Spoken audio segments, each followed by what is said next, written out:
You really don't get it, do you, Victoria? Farah laughed, tossing the divorce papers across the mahogany table like they were trash. I'm doing you a favor. You're a Honda Civic living in a Ferrari world, and frankly, I'm tired of driving in the slow lane. He thought he had won. He thought she was just the quiet, boring housewife who clipped coupons and wore thrift store sweaters. He was already dreaming of his new life with his model girlfriend and his impending promotion to VP. But as Farah signed his name, sealing his fate, he missed the one detail that would ruin him. He didn't see the tiny diamond-encrusted pin on her lapel, the crest of the Sinclair family. He didn't know that the woman he was discarding wasn't just a housewife.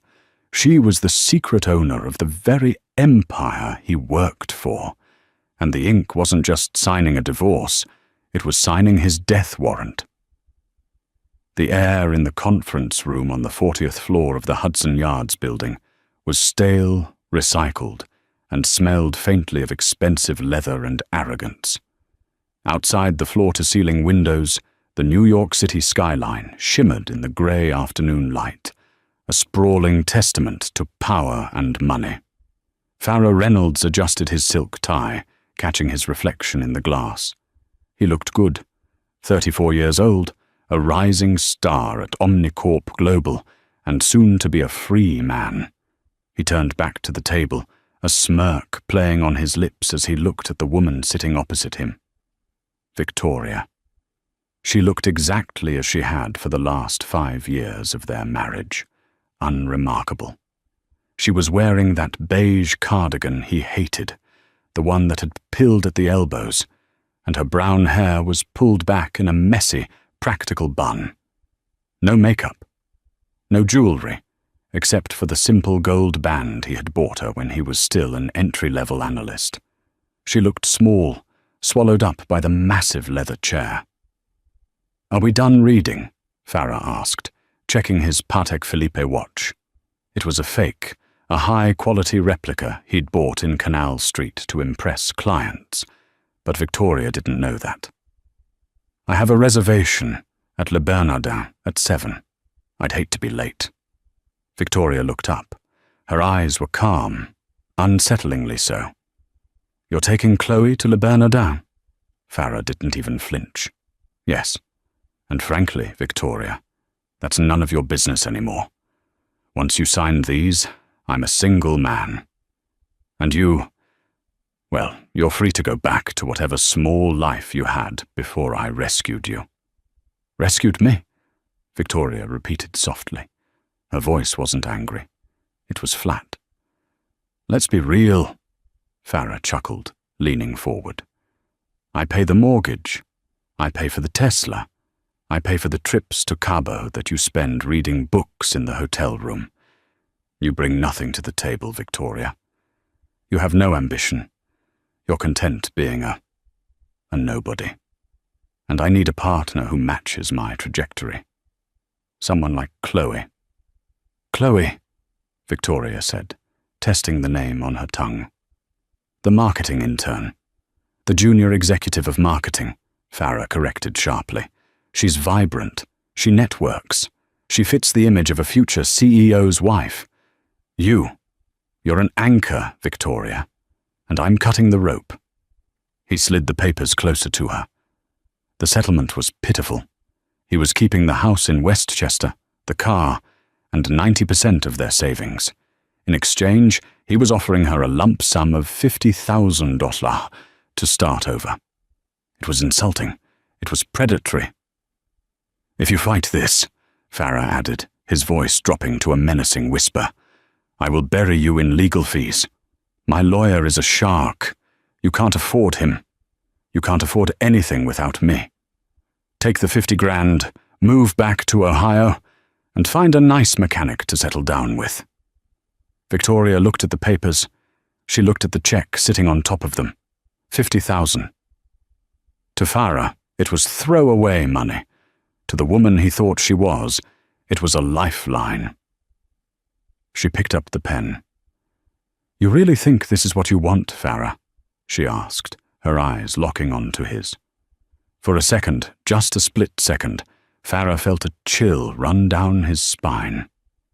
There was something in her gaze, a sharpness, a depth he hadn't seen in 5 years. It wasn't sadness, it was pity. "I've never been more sure of anything in my life," he sneered. "Sign it." Victoria didn't hesitate. She signed her name in a fluid, elegant script. Victoria J. Reynolds. "There," she said, capping the pen and setting it down gently. "You're free." Farah snatched the papers up immediately, scanning them to make sure she hadn't added any clauses. "Finally," he breathed out, the relief washing over him like a drug. "You have until the weekend to move your things out. I'm having the locks changed on Monday." "I won't need until the weekend," Victoria said, standing up. She picked up her worn canvas tote bag. "I'm leaving now." "Good," Farah said, already typing a text to Chloe. "Done. He's gone. Dinner tonight to celebrate." He didn't watch her leave. If he had, he might have noticed that she didn't walk toward the elevators for the general public. He might have noticed the nod of respect the security guard gave her as she passed. He might have noticed that outside, a blacked-out Rolls-Royce Phantom was idling at the curb, waiting not for a CEO, but for the woman in the beige cardigan. But Farah was too busy looking at his reflection again, admiring the man who had just shed his dead weight. 3 days later, Farah felt like a king. The house was quiet. Victoria had cleared out fast, leaving behind nothing but the furniture he had paid for. The silence felt like victory. He had immediately moved Chloe in. Chloe was everything Victoria wasn't. She was loud, demanding, and expensive. She spent the first morning redecorating the living room, ordering $15,000 worth of furniture from Restoration Hardware on Farah's credit card. "Babe, this beige is so depressing," Chloe chirped, scrolling through her iPad. "We need modern. We need chic. Oh, and I booked us a table at Nobu for Friday. You're paying, obviously." "Of course," Farah said, grinning as he sipped his espresso. He checked his bank account. The divorce lawyer fees had hit hard, and the settlement check to Victoria had drained his liquid cash. But it didn't matter. The quarterly bonuses were coming up at Omnicorp. Omnicorp was a titan in the global logistics and tech sector. Rumors had been swirling for weeks about a massive restructuring. The old CEO, a crusty geriatric named Mr. Henderson, was stepping down. The board was bringing in a representative from the majority shareholder family, the mysterious Sinclair Trust, to oversee the transition. Farah was confident. He was the top performer in the Northeast Division. He had just closed the deal with Amazon Logistics. The VP spot was his, and with the VP spot came a salary that would make Chloe's spending habits a non-issue. "I have to go into the office early," Farah told Chloe, grabbing his briefcase. "Big town hall meeting today. They're announcing the restructuring. Make sure you tell them you need a raise," Chloe said without looking up from her screen. "I saw this Cartier bracelet that would look amazing on me." "Consider it done," Farah said. He drove his Tesla Model S onto the highway, feeling the surge of acceleration. He turned up the music. Life was perfect. No more nagging about saving for retirement. No more quiet nights in watching documentaries. He was a power player now. When he arrived at Omnicorp headquarters, the atmosphere was electric. But it was also tense. People were whispering in the hallways. "Did you hear?" His colleague, Greg, hissed as they walked toward the elevators. "The Sinclair family is actually sending someone in person. They've been silent partners for 50 years. Nobody has ever seen them." "Probably some old guy in a wheelchair," Farah scoffed. "Doesn't matter. As long as they see the numbers I put up this quarter, I'm golden." "I don't know, man." Greg looked nervous. "Word is they're doing a full audit, reviewing everything. Expense accounts, client relations, HR complaints." Farah felt a slight twinge of anxiety. His expense account was liberal. He had expensed a few dinners with Chloe as client entertainment, but everyone did that. It was part of the game. "Relax," Farah said, clapping Greg on the shoulder. "Revenue cures all sins. I brought in $4 million last quarter. They aren't going to touch me." They gathered in the massive auditorium, hundreds of employees in suits, buzzing with anticipation. On the giant screen behind the stage, the Omnicorp logo rotated slowly. Farah took a seat in the third row, reserving the spot next to him for his jacket. He wanted a clear view of his future. The lights dimmed. Mr. Henderson, the outgoing CEO, walked onto the stage. He looked tired. "Ladies and gentlemen," Henderson began, his voice shaky, "it has been the honor of my life to lead Omnicorp. But the world is changing, and Omnicorp must change with it. As many of you know, the Sinclair family has held the majority stake in this company since its founding in 1925. Today, for the first time, the head of the Sinclair Trust has decided to take an active role in the leadership of this company." Farah leaned forward. This was it. "She has been observing us from a distance for some time," Henderson continued. "She knows this company inside and out. Please welcome the chairwoman of the board and acting CEO, Ms. Victoria Sinclair." Farah froze. Victoria? It was a common name. It had to be a coincidence. Then the curtain rose. The woman who walked onto the stage was not wearing a beige cardigan. She was wearing a tailored, sharp white power suit that probably cost more than Farah's car. Her hair was no longer in a messy bun. It cascaded in glossy, styled waves over her shoulders. She wore diamonds, real ones, glittering at her throat and ears. But the face. Farah stopped breathing. His heart hammered against his ribs like a trapped bird. He blinked, rubbing his eyes, sure that he was hallucinating. It was her. It was Victoria. His Victoria. The woman he had kicked out of his house 3 days ago. The woman he had told to find a mechanic in Ohio. She walked to the podium with a grace and confidence he had never seen before. She didn't look small. She looked 10 feet tall. She commanded the room instantly. The silence in the auditorium was absolute. "Thank you, Mr. Henderson," she said. Her voice was amplified by the speakers, clear, authoritative, and terrifyingly familiar. Farah felt the blood drain from his face. He gripped the armrests of his chair so hard his knuckles turned white. "No, this isn't possible. She's poor. She's nobody.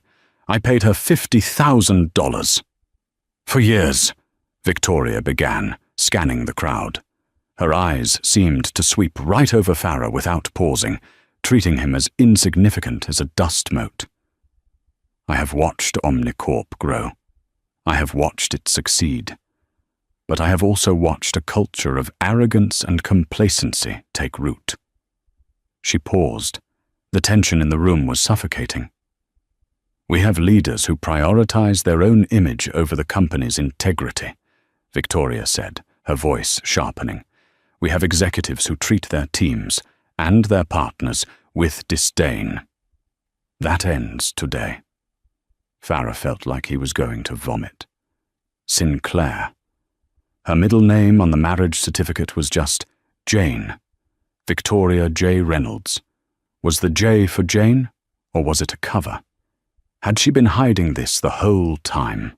Why? Why would a billionaire heiress live in a 4-bedroom colonial in Westchester and drive a Honda Civic? Then it hit him. The business trips she took to visit her sick aunt in Vermont. She was gone for days at a time. She was probably attending board meetings. The way she never panicked about money when the market crashed. The way she spoke fluent French to the waiter that one time in Paris, which she claimed she learned in high school.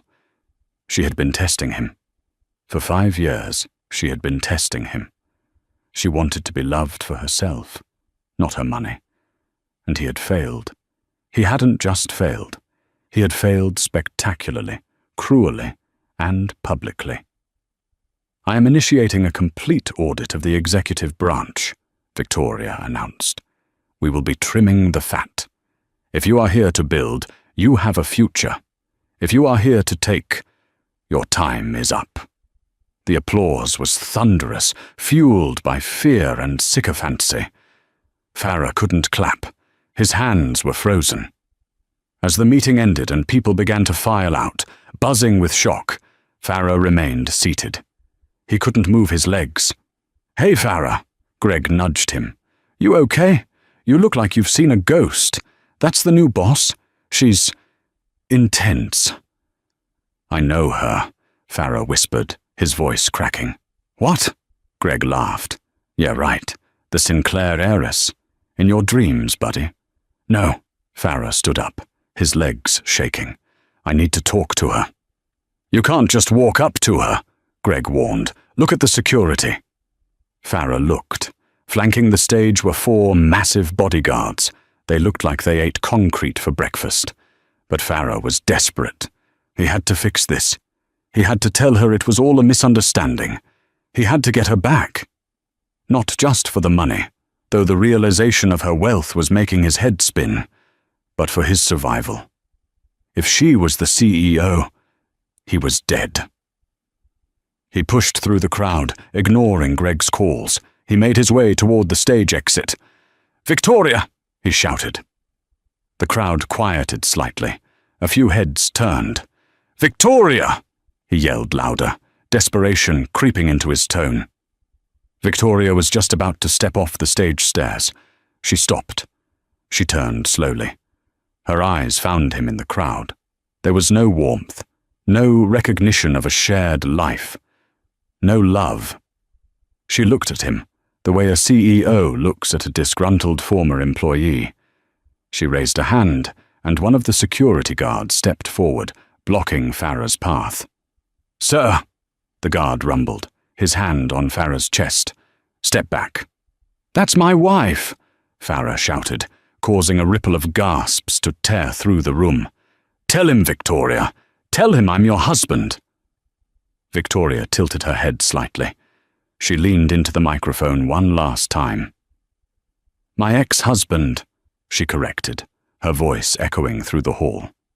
"And Mr. Reynolds, you're trespassing. Security, please escort him out." "What?" Farah gasped. "I work here. I'm the senior director of logistics." Victoria smiled. It was a cold, terrifying smile. "Not anymore," she said. "I accepted your resignation this morning." "I didn't resign. You signed the divorce settlement," Victoria said simply. Clause 14, subsection B. The spouse agrees to sever all ties, personal and professional, with any entity owned or operated by the Sinclair Trust. You really should have read the fine print, Farah. The room went silent. Hundreds of eyes stared at Farah. The humiliation burned his skin like acid. "Escort him out," Victoria repeated. As the guards grabbed Farah's arms, dragging him backward out of the auditorium while he kicked and screamed, Victoria turned her back on him and walked away, her heels clicking rhythmically on the stage floor. Farah was thrown out the front doors of the Omnicorp building, landing on the cold concrete of the sidewalk. His access badge was ripped from his neck. He sat there, stunned, as the bustle of New York City moved around him.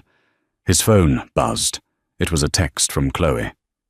"Hey babe, I found this amazing villa in Tuscany for our honeymoon. It's only $20K a week.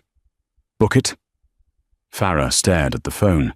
Then he threw it into the gutter. Farah sat in his car in the parking garage of the Omnicorp building for an hour. He couldn't leave. Leaving meant accepting that it had really happened. He stared at the steering wheel of his Tesla.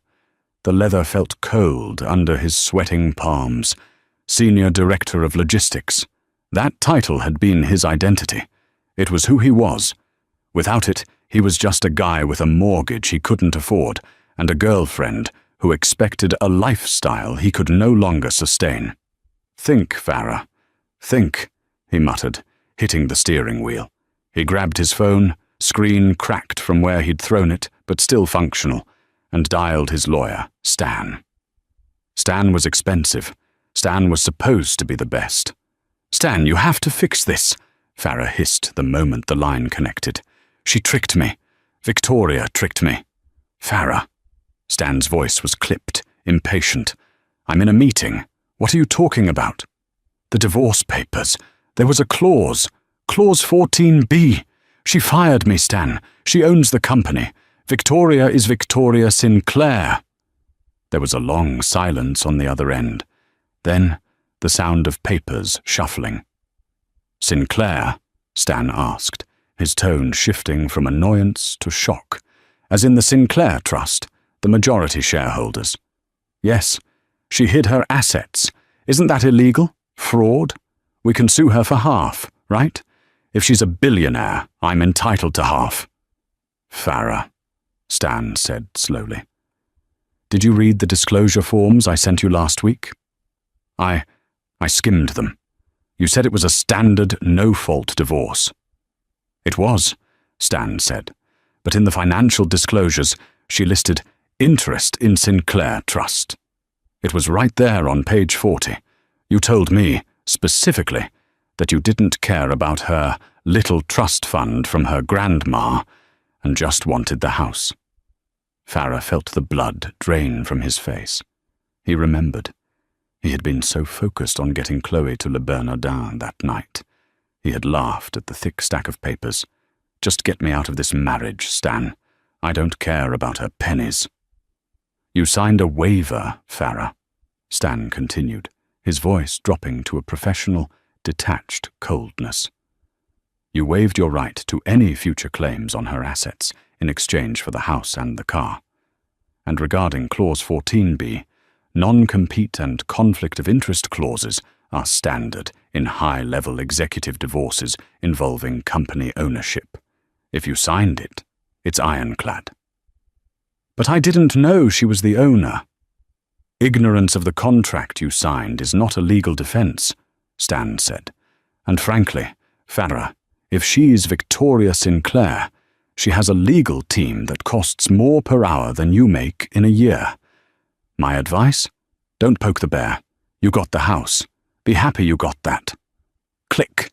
Farah screamed, a guttural sound of pure rage, and slammed his fist into the dashboard. He drove home in a daze. When he pulled into the driveway of the Westchester Colonial, he saw a delivery truck pulling away. Boxes, dozens of boxes, stacked on the porch. He walked inside. The house smelled of expensive perfume and fresh flowers. Chloe was in the living room, directing 2 delivery men who were unboxing a massive cream-colored sectional sofa. "Babe, you're home early," Chloe squealed, running over to kiss him. She didn't notice his pale face or the sweat on his brow. "Look, the Restoration Hardware order came, and I ordered those silk drapes for the master bedroom. Oh, and I booked a private chef for Saturday night to celebrate your promotion." Farah looked at her. She was beautiful, yes, but suddenly her beauty looked expensive. Every inch of her, the hair extensions, the designer dress, the manicured nails, was a line item on a budget he no longer had. "Chloe," he rasped, "we need to talk." "Not now," she waved him off. "I need your credit card. The guys need a tip, and the florist is here with the orchids." "Stop!" Farah shouted. The room went silent. The delivery men froze. Chloe stared at him, her eyes narrowing. "Excuse me," she said, her voice icy. "Don't you dare yell at me." "Send the sofa back," Farah said, rubbing his temples. "Send it all back." "Are you insane? It's custom fabric." "I don't care," Farah snapped. I didn't get the promotion." Chloe's face fell. "What? But you said it was a done deal." "It's complicated," Farah lied. He couldn't tell her he was fired. Not yet. If she knew he was unemployed, she'd be gone before sunset. Politics. The new management wanted to bring in their own people. I decided to step back. I'm going to do some consulting. Be my own boss." Chloe looked him up and down, processing this. "Consulting? Does that pay better than VP?" "Eventually," Farah said quickly. "But for now, we have to be tight. No private chefs, no custom furniture." Chloe crossed her arms. The warmth evaporated from her eyes, replaced by a calculating look Farah had never seen directed at him before. "So," she said slowly, "you kicked out your wife, dragged me into this suburban nightmare house, and now you're telling me we're on a budget? It's temporary, Chloe. I just need you to support me." "I didn't sign up for temporary," Chloe scoffed. She picked up her purse. "I'm going to stay at my sister's tonight. The smell of this new leather is giving me a headache." "Chloe, wait!" But she was already out the door. Farah stood alone in the living room, surrounded by unfinished furniture and the echoing silence of his own making. Then, his phone pinged, a notification from his banking app. Transaction declined. Neiman Marcus, 4,500. He checked the balance. Available balance $1,200. The severance? There was no severance because he technically resigned per the contract. The savings? He had used most of it to pay off the mortgage on the house to ensure Victoria couldn't claim it, a move he now realized was idiotic because property taxes were due next month. He sank onto the floor. He had a house he couldn't afford to heat, a car he couldn't afford to charge, a girlfriend who was already 1 foot out the door. And somewhere in Manhattan, in a penthouse he could only dream of, Victoria was laughing. He needed to fix this. He needed money, and there was only one person who had enough of it to save him. Desperation is a powerful motivator. It can make a man swallow his pride, or it can make him delusional. For Farah, it was both. He spent the next 2 days stalking Victoria online. It wasn't hard. Now that she had revealed herself, Victoria Sinclair was trending everywhere. Business Insider, The Sleeping Giant Wakes. Victoria Sinclair takes helm at Omnicorp. Vogue, The Billionaire Next Door. How Victoria Sinclair hid in plain sight. He clicked on the Vogue article. There were photos of her. Not the Victoria he knew. This woman was radiant. She was pictured at a charity gala in Paris, wearing a dress that looked like it was woven from starlight. She was pictured on a yacht in the Mediterranean. He read the article, his stomach churning. "I wanted to know what life was like without the filter of wealth," Victoria told the interviewer. "I wanted to see if I could be loved for who I was, not what I could buy. It was an educational experiment." An experiment. He was a lab rat, and he had failed the maze. But then he saw it. The mention of the Sinclair Winter Gala. It was happening this Saturday night at the Plaza Hotel. It was the social event of the season. Tickets were $10,000 a plate, invite only. Farah looked at his closet. He still had his tuxedo. He still looked the part of a successful executive. If he could just get in front of her, away from the corporate setting, away from the lawyers. If he could just remind her of the good times. The first year of their marriage wasn't bad, was it? They had laughed. They had been intimate. Surely, she still had feelings for him. You don't live with someone for 5 years and feel nothing. He formulated a plan. He couldn't buy a ticket. But he knew the catering manager at the plaza, an old drinking buddy named Mike. On Saturday night, Farah stood outside the service entrance of the plaza.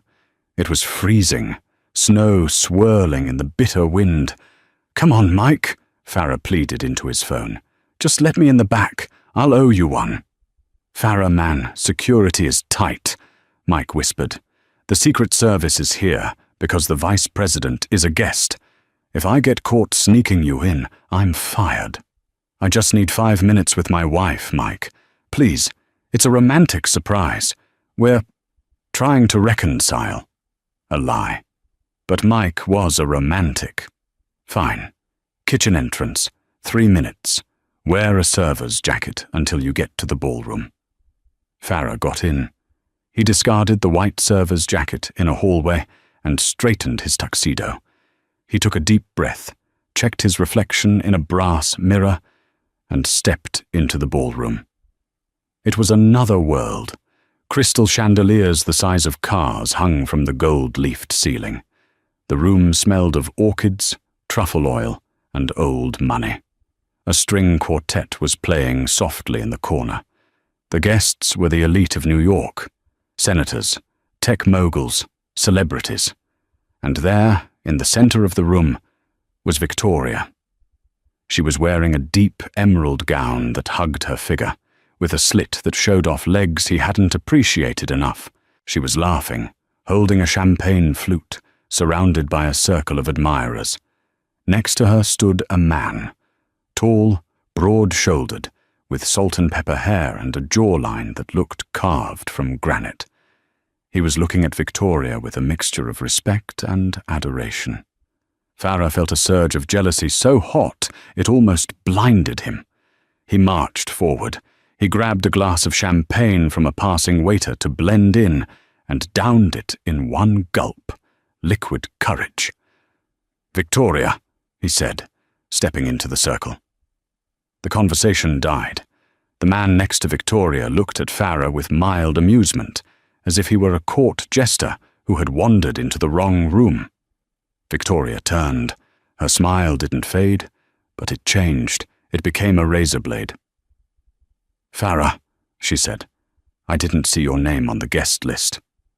"We need to talk," Farah said, trying to project confidence but sounding shrill.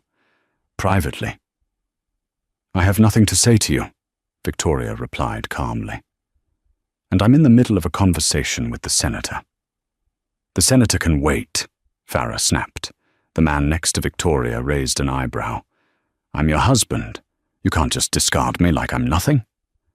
"Ex-husband," Victoria corrected. "And actually, Farah, I can. That's what divorce is."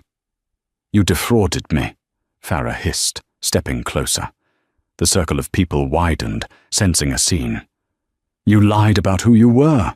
You pretended to be poor. That's entrapment." Victoria laughed. It was a genuine, amused laugh. "Entrapment? Farah, I didn't force you to marry me. And I certainly didn't force you to cheat on me with your secretary, or spend our savings on a car we didn't need, or treat me like a maid in my own home." She took a step toward him, and for the first time, Farah realized how intimidating she was. "I didn't hide my money to trick you," she said, her voice low but carrying across the silent room. "I hid it to protect myself from people like you. People who view marriage as a transaction. I wanted a partner, Farah. You wanted a stepping stone." "I loved you," Farah lied. "You loved the idea of having someone to control," she countered. "You loved feeling superior. You loved telling me I was lucky you married me. Tell me, Farah, do you feel superior now?" Farah looked around. The room was staring, a sea of pity and disgust.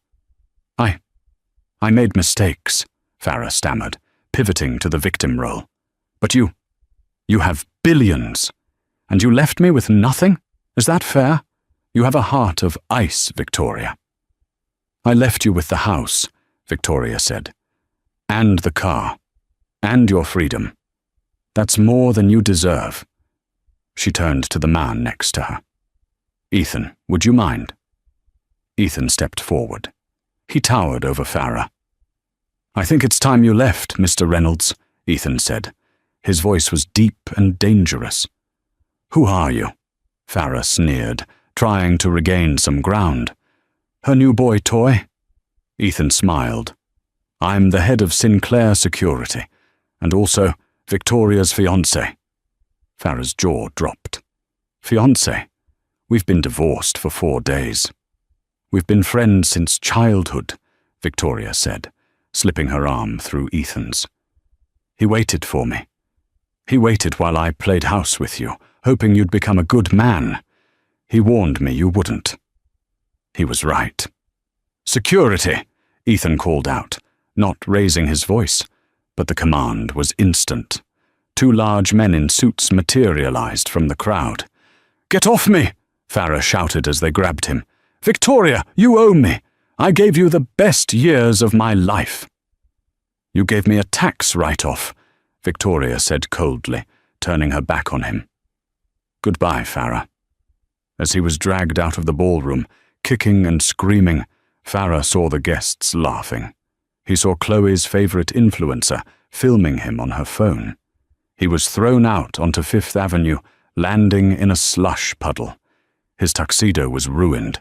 His dignity was gone. But the worst part was yet to come. As he lay in the wet snow, his phone buzzed. It was a notification from the security system at his house in Westchester. Motion detected, living room. Motion detected, master bedroom. He opened the app and watched the live feed. It wasn't burglars. It was Chloe. She was there with 2 large men he didn't recognize. They were stripping the house, the TV, the sound system, even the silverware. Farah watched on the tiny screen as Chloe looked directly into the security camera, flipped him the bird, and walked out the door with his golf clubs.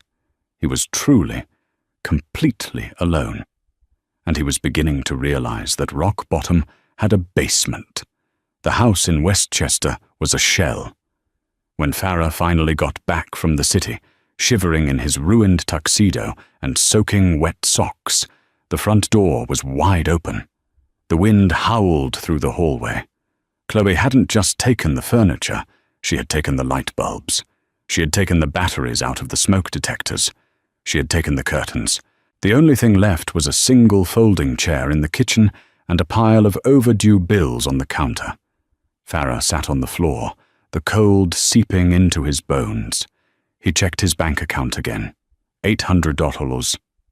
That was it. His next mortgage payment was $4,200. The property taxes were 12,000 hussars. He was drowning. For the next 2 weeks, Farah tried to claw his way back. He updated his LinkedIn profile, removing the senior director title and replacing it with strategic logistics consultant. He applied to every competitor of Omnicorp, FedEx, UPS, DHL, even smaller regional carriers. The result was always the same. Silence. Or worse, a polite rejection email that came within minutes, suggesting he had been flagged in some database. Finally, he got a bite. A mid-sized trucking company in New Jersey called him for an interview.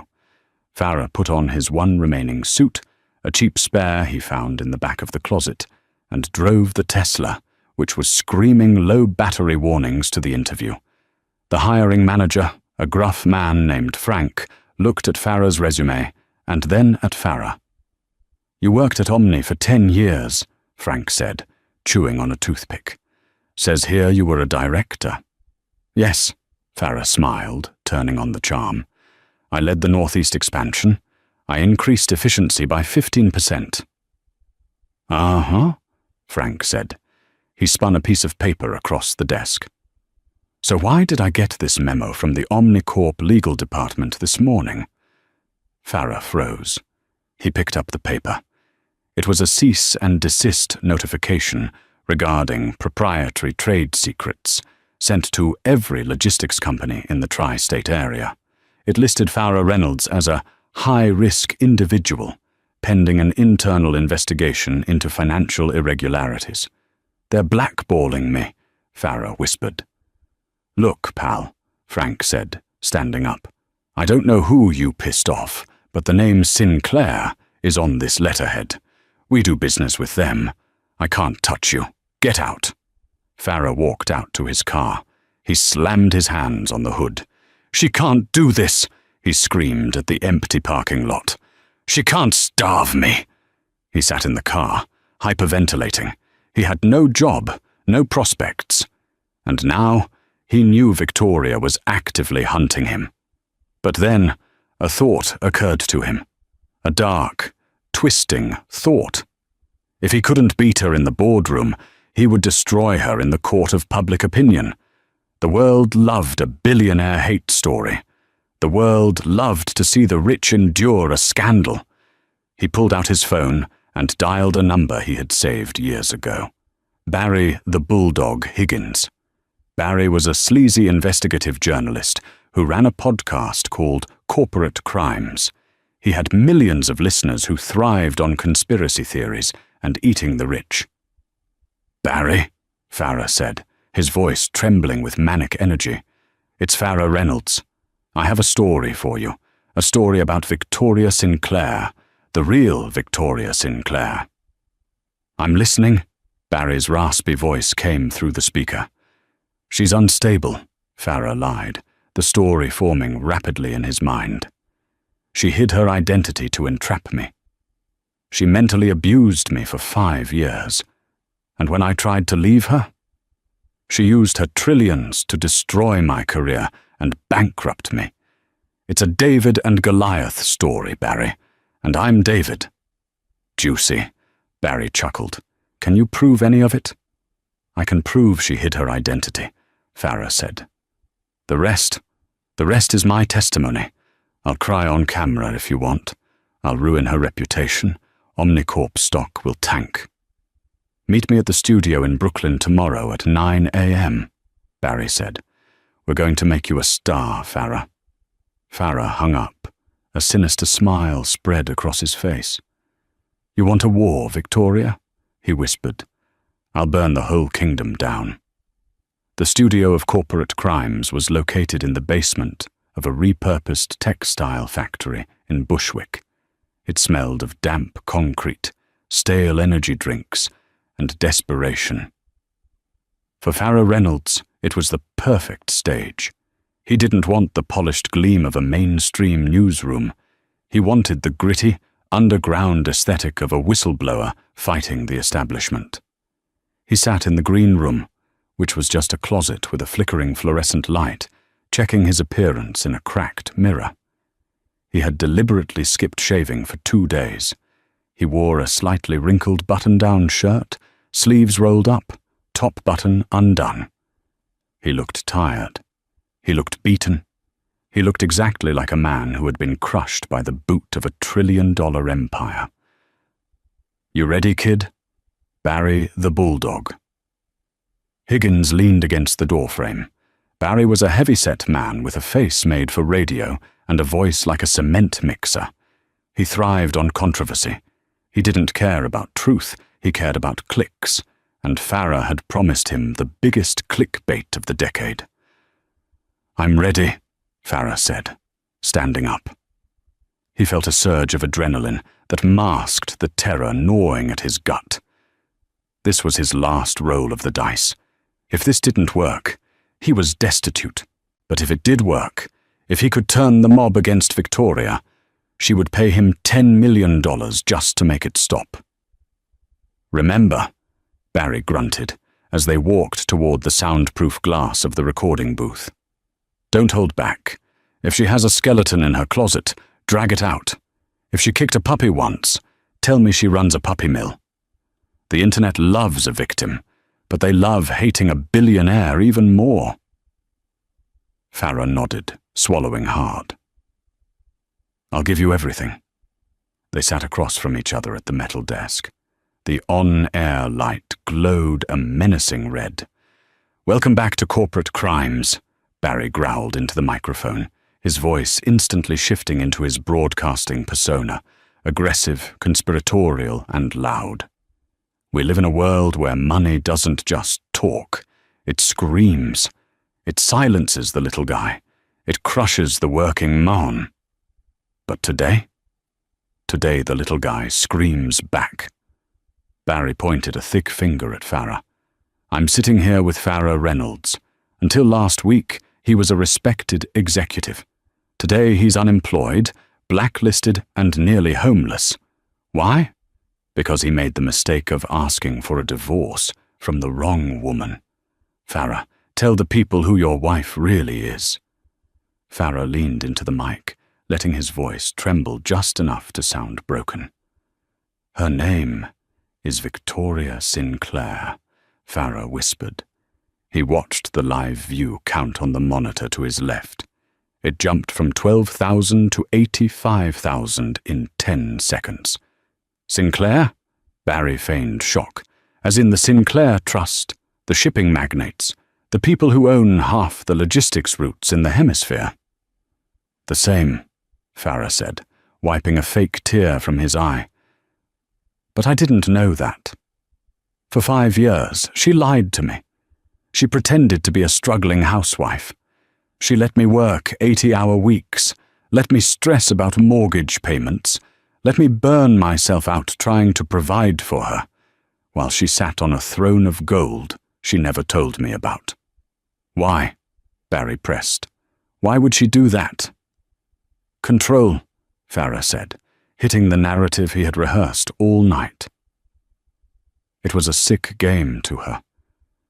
She wanted to see if I would stay with a nobody. And when I finally couldn't take the emotional distance anymore, when I asked to leave, she flipped the switch. She revealed who she was, fired me from my job, froze my assets, and blackballed me from the industry. She used her trillions to squash me like a bug, because I dared to stop loving her. The chat room on the side of the monitor was moving so fast it was a blur. User fight the power. This is disgusting. Boycott Omni Victoria sucks.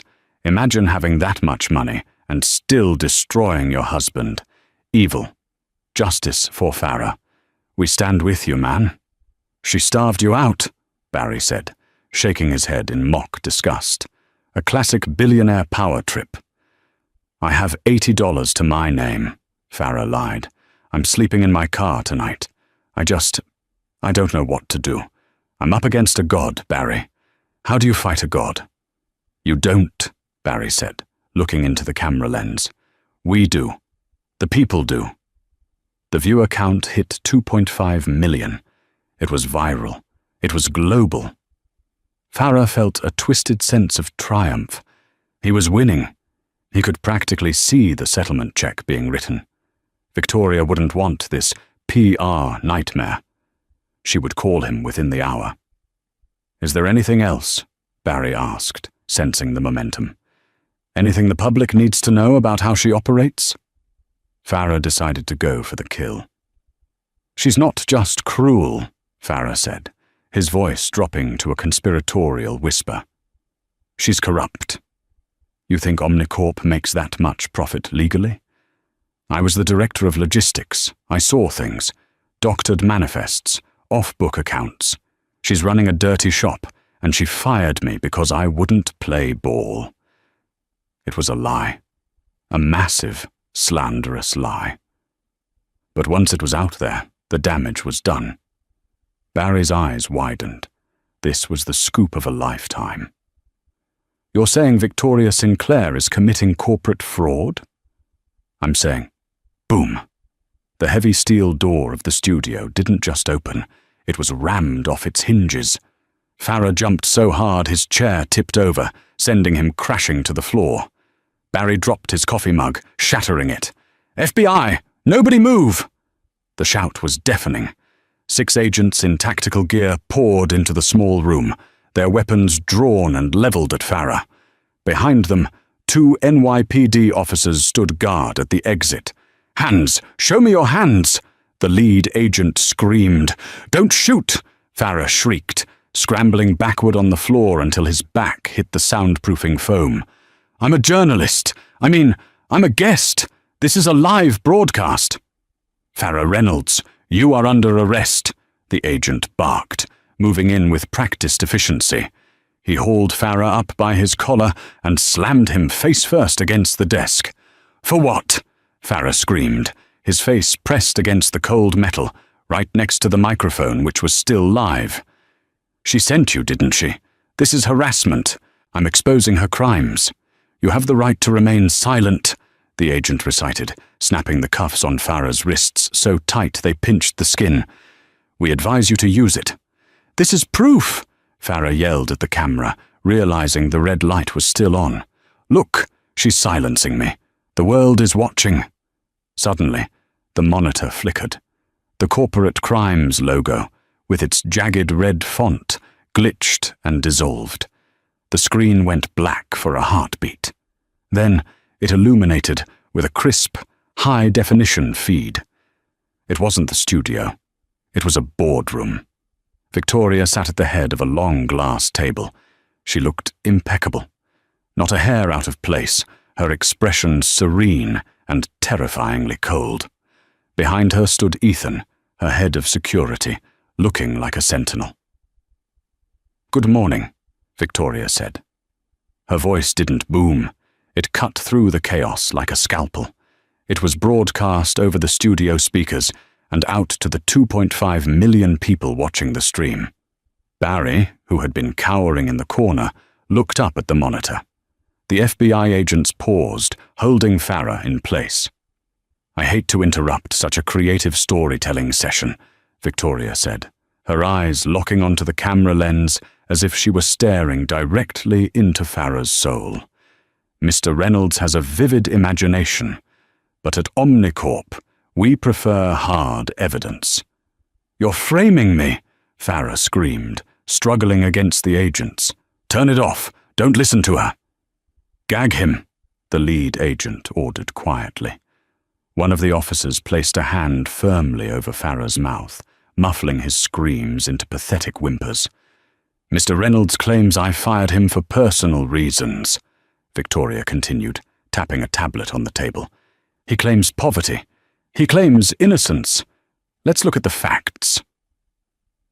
The split screen on the live stream changed. On the left was Victoria. On the right, a series of complex banking documents appeared. "This is an internal audit of the Northeast Logistics Division," Victoria narrated. "Over the last 3 years, Mr. Reynolds approved over 200 invoices for a company called Apex Consulting Solutions. He signed off on fuel surcharges, expedited shipping fees, and consulting retainers totaling $2.4 million. The documents zoomed in. The signatures were Farah's. "Apex Consulting Solutions provided no services," Victoria said, "because Apex Consulting Solutions doesn't have any trucks or consultants. It has one employee." The document on screen shifted to a corporate registration form filed in the Cayman Islands. "The sole proprietor of Apex is Ms. Chloe Madison," Victoria revealed, "Mr. Reynolds' mistress." A collective gasp seemed to echo through the internet. The chat room, which had been hailing Farah as a hero moments ago, froze. Then the emails appeared. Victoria displayed screenshots of emails sent from Farah's work account to his private Gmail, and then to Chloe. Date, October 14th. From dreynoldsomnicorp.com. Subject, easy money. Body, I just approved the winter surcharge. That's another $50K for us. Nobody checks the line items, babe. Buying you that bracelet tomorrow. I'm a genius. I'm a genius. Victoria repeated the words from the email, her voice dripping with dry amusement. You are stealing from the company you claim to build, Farah. You weren't a victim of my wealth. You were a parasite on it. The chat room exploded again, but the tide had turned violently. User 123, holy sap, he stole 2.4 million? Scam alert. He's not a victim, he's a crook. Bye-bye. Farah, lock him up. Team Victoria. She brought the receipts, literally. The FBI has been building this case for months, Victoria said, leaning back in her chair. I didn't fire you because you wanted a divorce, Farah. I fired you because you are a thief. The divorce was just convenient timing. She paused, allowing the weight of the revelation to sink in. Farah stopped struggling. His body went limp in the agent's grip. He stared at the screen, seeing his own email, his own arrogance, broadcast to millions of people. He had signed his own death warrant with every keystroke. Oh, and Farah, Victoria added, her voice softening into something almost pitying. You mentioned insider trading and corruption earlier in this broadcast. That's an additional charge of libel. My lawyers will be adding it to the pile. She signaled to someone off camera. Take him away, Victoria commanded. The feed cut to black, replaced by the Omnicorp logo and the slogan, "Integrity above all." In the studio, the silence was absolute, broken only by the sound of handcuffs clicking. "You played me," Barry whispered, staring at Farah with pure venom. "You used my show to lie to the feds." I didn't," Farah stammered, his voice barely audible. "Get him out of here," the lead agent said, hauling Farah toward the door. They dragged him up the concrete stairs, out of the basement, and into the harsh light of the Brooklyn afternoon. A crowd had gathered. Not fans, but onlookers drawn by the police lights. As they shoved Farah into the back of the armored SUV, he caught a glimpse of a young woman in the crowd holding up her phone, live-streaming his arrest. She was wearing an Omnicorp hoodie. "Smile, Farah," she shouted. "You're finally famous." The door slammed shut, sealing him inside the cage. The tint on the windows was dark, but not dark enough to hide the reality of his future. He had wanted the world to know his name. Now they did.